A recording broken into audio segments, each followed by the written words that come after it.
ایک دن ابو جاہل مسجد الحرم کے دروازے کے پاس آ بیٹھا۔ پیغمبر اکرم صلی اللہ علیہ وآلہ وسلم مسجد سے باہر تشریف لائے تو اپنا ہاتھ آستین سے باہر لایا اور کہنے لگا، یا محمد صلی اللہ علیہ وآلہ وسلم، بتائیے میری مٹھی میں کیا ہے؟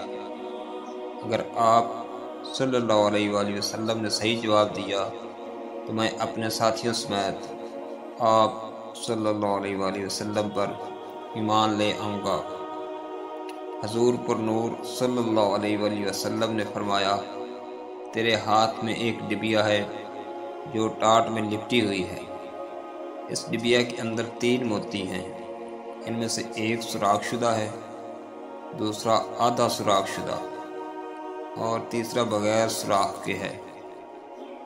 اس ڈبیا میں ایک لال بھی ہے جس میں ایک سرخ کیڑا ہے، کیڑے کے منہ میں سبز پتی ہے۔ ابو جہل کہنے لگا، یہ سب تو ٹھیک ہے، لیکن سرخ کیڑے اور سبز پتی کا کیسے علم ہوا؟ آپ صلی اللہ علیہ وآلہ وسلم نے فرمایا، لال کو توڑ دو، معلوم ہو جائے گا۔ ابو جہل کہنے لگا کہ میں اس قیمتی لال کو کیسے توڑ دوں؟ ایک صحابی کہنے لگے، اپنے لال کی قیمت لگا کر اسے توڑ دو۔ اگر رسول خدا صلی اللہ علیہ وآلہ وسلم کی بات معاذ اللہ درست نہ ہوئی تو قیمت میں ادا کروں گا۔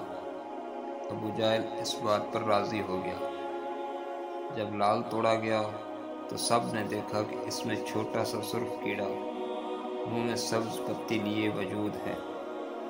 رسول اللہ صلی اللہ علیہ وآلہ وسلم نے اس کیڑے سے دریافت کیا کہ تم کب سے اس لال میں ہو؟ کیڑے نے پہلے آپ صلی اللہ علیہ وآلہ وسلم کی خدمت میں سلام عرض کیا، پھر کہا، مجھے نہیں معلوم، لیکن اللہ تعالیٰ مجھے روزانہ 3 سبز پتی عطا فرماتا ہے۔ آپ صلی اللہ علیہ وآلہ وسلم نے فرمایا، تیرا ذکر اور تسبیح کیا ہے؟ کیڑا کہنے لگا کہ خدا نے مجھے روزانہ 10 مرتبہ آپ صلی اللہ علیہ وآلہ وسلم پر درود بھیجنے کا حکم دیا ہے، جس کی برکت سے وہ مجھے روزی دیتا ہے۔ سبحان اللہ۔